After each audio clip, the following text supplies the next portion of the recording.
kami ngayon sa Secret Beach Resort sa Pagol. Yan yung liguan dito sa amin. Nandun siya banda. Pero dito kami dumaan sa may gilid ng dagat kasi ang gandang tingnan. Napakakalmado ng dagat, napakalinaw. Pwede naman doon sa kabila. Ako na mag-a-adjust sa video. Pwede naman doon sa kabila.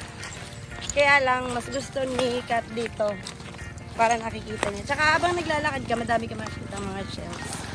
Madaming mga shells dyan.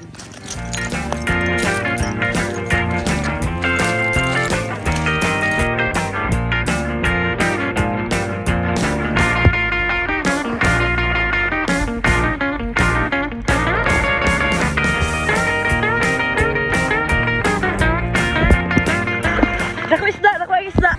Kami yung nagmamay-ari ng dagat ngayon dahil walang katao-tao. Amin lang ang dagat ngayon.